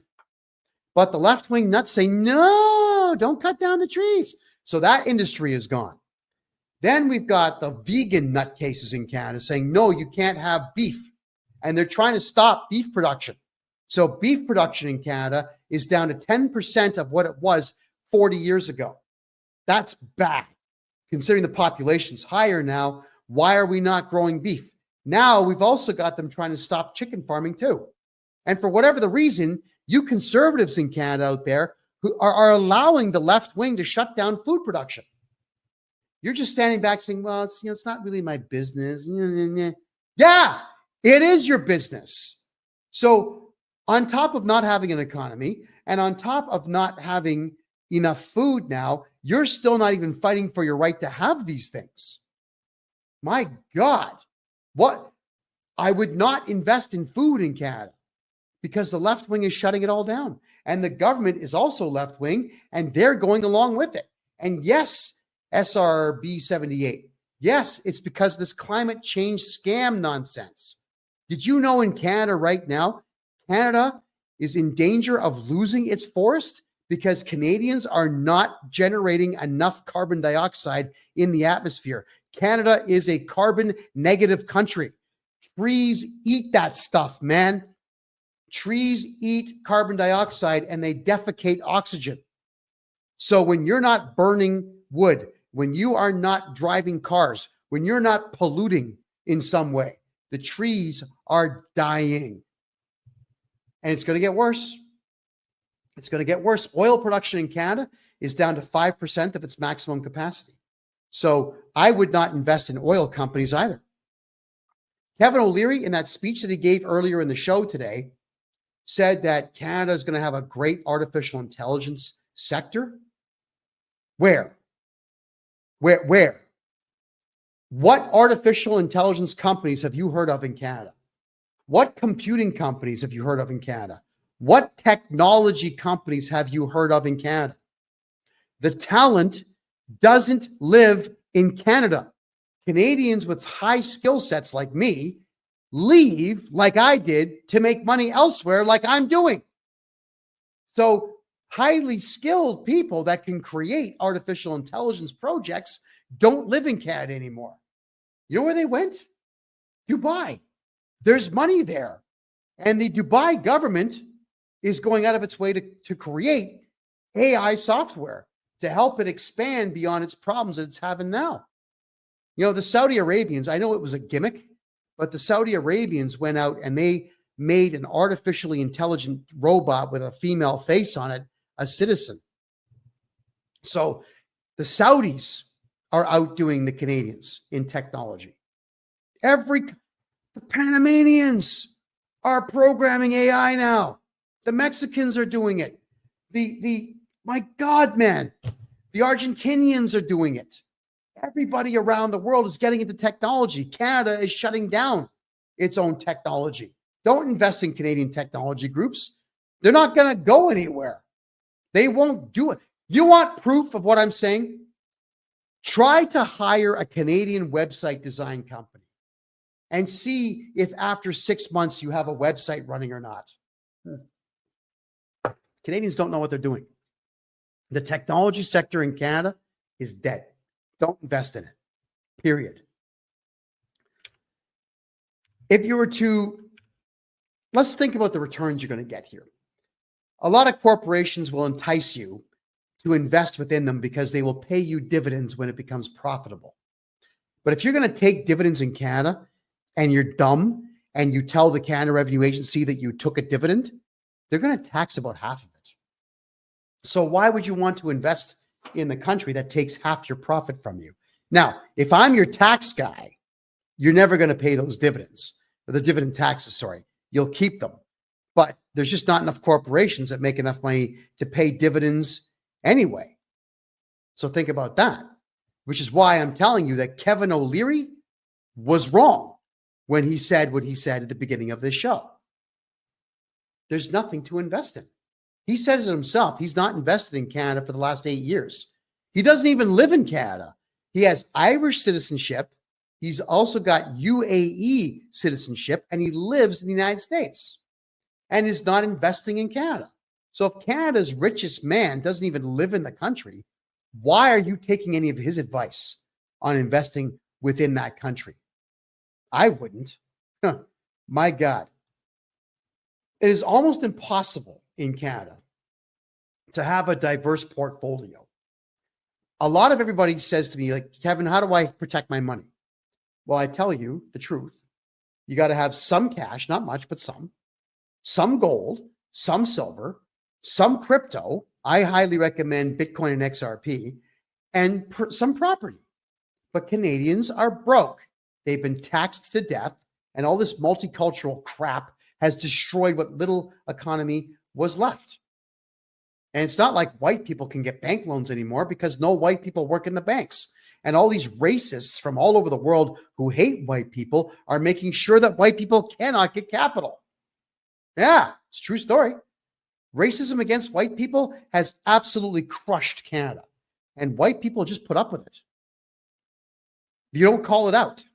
I do. I always did. Yeah, I got famous on Instagram in Canada because I was calling brown and black and yellow and red racists out whenever they would call me bigot and racist because they couldn't talk me into giving them free money. And they would call me these names. I would call them the same thing 5 times louder, and they would give up. And I got a whole ton of kudos for it, and my YouTube channel exploded, and so on. But that's the whole thing.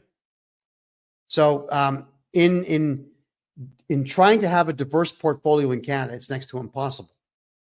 So coming to Canada and investing in overpriced property and in dividends that you're not going to get anyway, you're throwing the money away, completely throwing it away. In Canada, because all the major manufacturers and major international conglomerates have left the country, we have tiny, small, and medium-sized companies. That's all that's left in Canada. And because of mismanagement of everything, they're not profitable anymore. So if you are somebody who is making money in Canada on stocks, get a hold of me. We can talk about it. But I'm sure that the only way to make money right now in Canada on the stock market is insider trading. Why not? The rich do it. Why can't the poor do it? Think about that. So we can't attract talent because there's no large companies left to pay high salaries. We can't attract talent also because nobody wants to pay the taxes that you've got to pay in Canada. Even professional athletes don't want to play professional sports in Canada anymore because they get double taxed doing it, which is ridiculous beyond reproach. I mean, why would a National Hockey League player want to play for the Leafs? First off, they're never going to win a damn thing. But secondly, you got to pay U.S. tax because the NHL is an American corporation, but you've also got to pay Canadian income tax because Maple Leaf Sports and Entertainment is a Canadian company. But here's the thing with these Canadian athletes. Hire me to do your taxes, guys. You won't pay a penny to the CRA ever again. I have found out that you don't actually have to pay the double tax, but Canadians think that they do. And it's absolutely crushing Canadians who voluntarily give tax dollars to both the IRS and the CRA. Now, if you're working in the United States, the IRS are pretty crazy, so you do want to pay your American taxes. But in Canada, my God, you don't have to. But people think they do. And unfortunately, all the corporations in Canada honestly think that they've got to pay tax too. So they won't put anybody on contract and they just get raked over the coals tax-wise. So don't invest in Canada. Invest elsewhere. I'm just checking a couple of your questions here, folks. Okay. So as for tax breaks in the United States, I will be discussing on my Thursday night show a lot about to do with tax breaks and how to hide your money and whatnot. But tonight's show was an absolute necessity to do because I could not believe what I was hearing when Kevin O'Leary, the richest man in Canada, came out and said the stupidest thing in the world. And that is because eventually Justin Trudeau will no longer be in office, that Canada is going to be a hotbed for investment. He's wrong. It's going to be a place where you lose everything you own. I know. I lost everything I own in Canada just because the government didn't like what I was saying. And I trust me when I say this. If you're opening up companies in Canada, the federal government, the provincial government, the municipal government, the administrative government, they're all going to want taxes from you. All of it. We've got to dismantle all these things in Canada, but Canadians will not fight. So until that time, investing in Canada is completely and totally pointless. Wow. Growth. We don't have growth in Canada. There's nothing to grow. No investment, no money, no talent, and Canadians don't even have a desire to live there anymore. So there's just no growth in Canada. Don't invest in Canada because your money won't grow. Not ever. Argentina, Brazil, even Colombia now are showing growth in their economies. And Colombia doesn't have much. It's got a couple of really big cities in it for tourism, but it doesn't really have manufacturing. It's got cocaine. It's got that. And it's got coffee. Lots of coffee. But it doesn't have industry beyond that. And it's still got better growth than Canada. Think about that. Alrighty. There is the bias in Canada. And this is something I'm going to now address directly to Canadians. A lot of you have a bias that Canada is wonderful. It's great. It's peaceful because of multiculturalism. It has free healthcare and so on. You couldn't be more wrong. Multiculturalism destroyed the Roman Empire. It's destroyed Canada. It always will. Cultures cannot get along, which is why we have fences and borders. So you screw that up.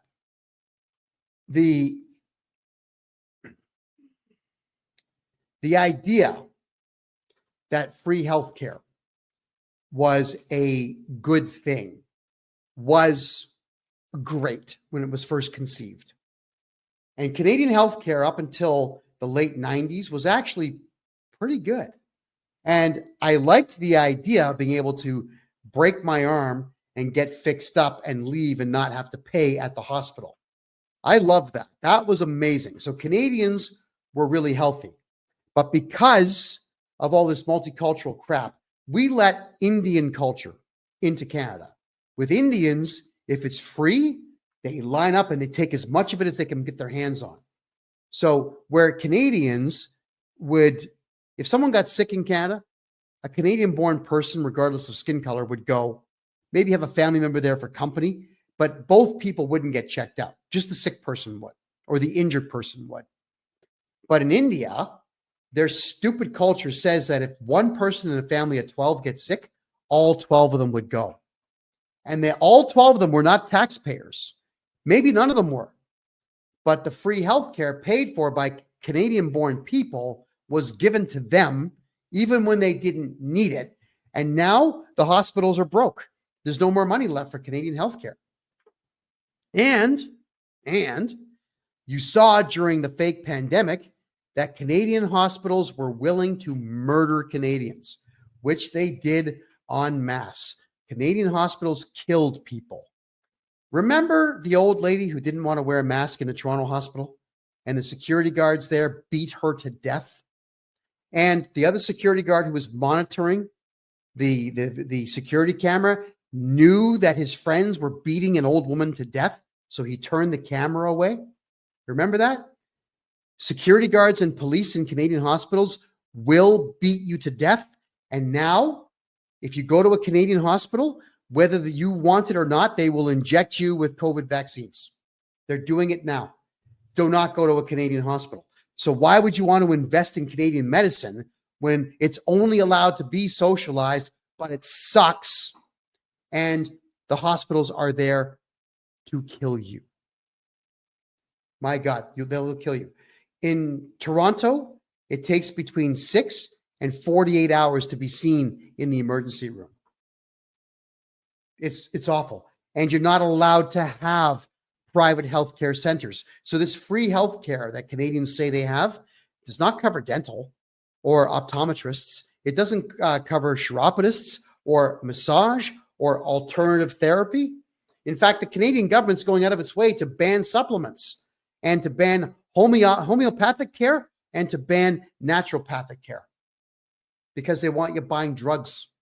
They want to poison you with drugs in Canada. If you invest in Canada, you're wasting your money.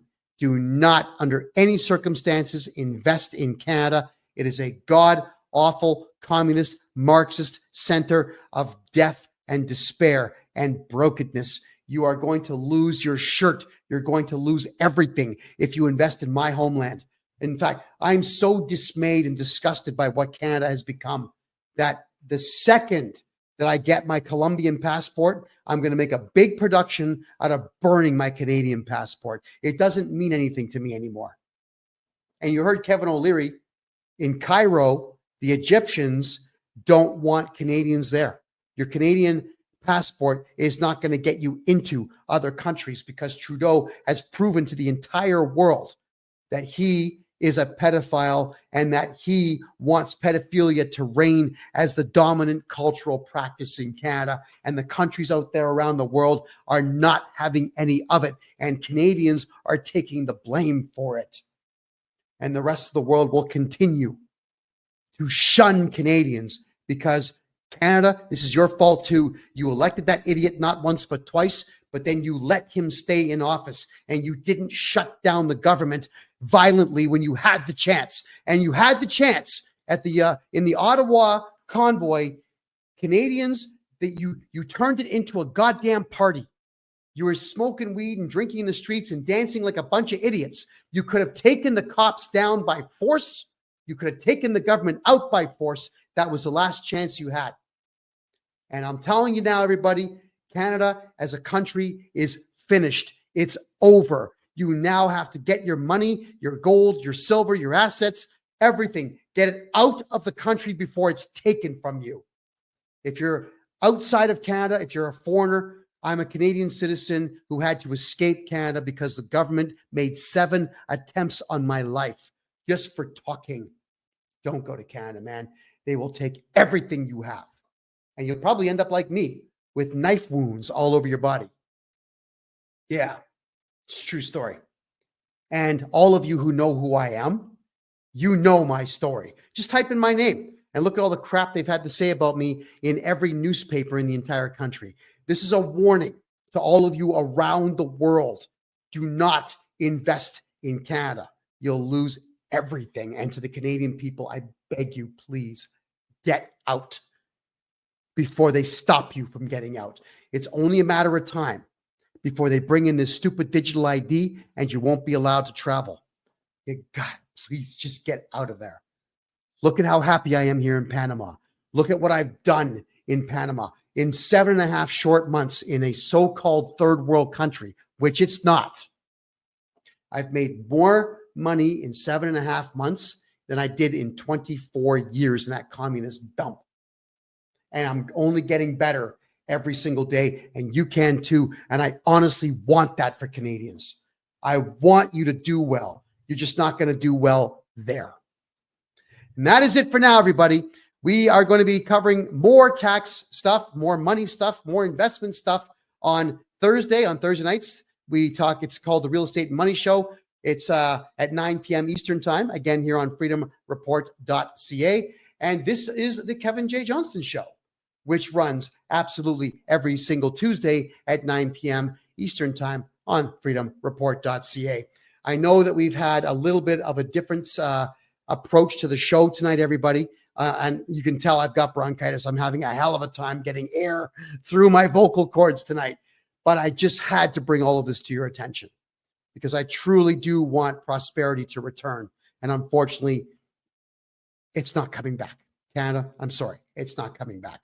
I'm going to be dead and buried for more than 30 years before a strong man rises in Canada to pull it out of the ashes that the left wing have created. So get out now and enjoy life because it's really, really short. Woo! My name is Kevin J. Johnston. This is the Kevin J. Johnston Show that runs every Tuesday at 9 p.m.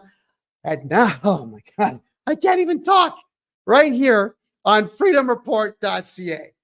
I love you all and good night.